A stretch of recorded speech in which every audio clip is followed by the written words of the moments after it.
Ted Bundy. Ted Bundy, USA. Theodore Robert Bundy, known as Ted Bundy, was an American serial killer, rapist, kidnapper, and necrophile who operated in the 1970s. He confessed to murdering 30 young women and girls between 1974 and 1978, though the actual number of victims is believed to be higher. Bundy used various tricks to gain his victims' trust. He would fake injuries, wear a cast, or impersonate a figure of authority. He subjected victims to torture, rape, and murder, often returning to crime scenes to engage in necrophilia. He decapitated at least 12 victims, keeping their heads as trophies. Bundy was arrested in 1975 but escaped twice. After being caught again in 1978, he was sentenced to death and executed in Florida's electric chair on January 24, 1989. His charm and cruelty shocked the world and inspired many books and films. Jeffrey Dahmer. Jeffrey Dahmer, USA. Jeffrey Lionel Dahmer, dubbed the Milwaukee Cannibal, was an American serial killer active from 1978 to 1991. He murdered 17 men and boys, committing acts of rape, dismemberment, necrophilia, and cannibalism. Dahmer lured victims by offering money for photos or inviting them to parties. He kept body parts, such as skulls and bones, as trophies. In July 1991, one would-be victim escaped and led police to Dahmer's apartment, where they discovered horrifying evidence, including human remains and photos of dismembered bodies. In 1992, Dahmer was sentenced to 16 life terms. He was killed in prison by a fellow inmate on November 28, 1994. His case gained global attention and became the subject of numerous documentaries and books. John Wayne Gacy. John Wayne Gacy, USA. John Wayne Gacy, known as the Killer Clown, was convicted of murdering 33 young men and boys between 1972 and 1978.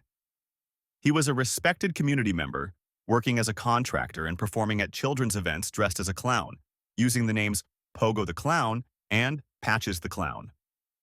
Gacy lured victims to his home with offers of work or entertainment, then raped and killed them, usually by strangulation. Most bodies were buried in the crawlspace of his house. Others were thrown into a river. The disappearance of 15-year-old Robert Peast in 1978 led police to Gacy. During a search, 29 bodies were found beneath his home. He was sentenced to death in 1980 and executed by lethal injection on May 10, 1994. Gacy's double life and monstrous crimes shocked the public and remain a key case in true crime history. Richard Ramirez. Richard Ramirez, USA. Richard Ramirez, known as the Night Stalker, was an American serial killer who committed a series of murders, rapes, and burglaries in California during 1984 to 1985. He broke into victims' homes at night, killing them with extreme brutality, often coupled with sexual assault. Ramirez had no specific victim profile. His attacks were chaotic and unpredictable, making it difficult for police to track him.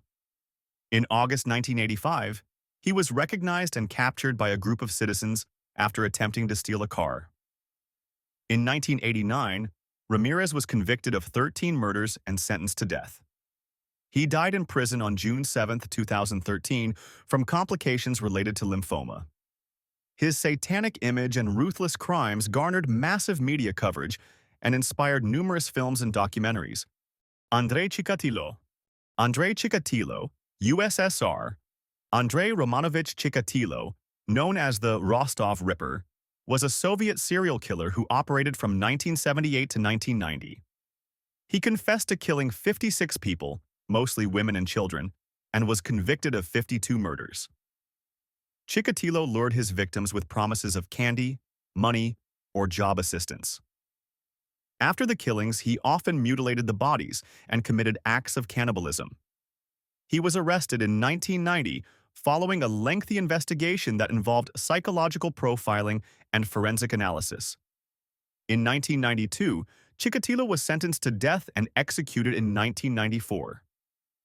His crimes shocked the Soviet public and became a subject of extensive research and media coverage. Harold Shipman. Harold Shipman, UK. Harold Frederick Shipman, nicknamed Dr. Death, was a British general practitioner convicted in 2000 of murdering 15 of his patients.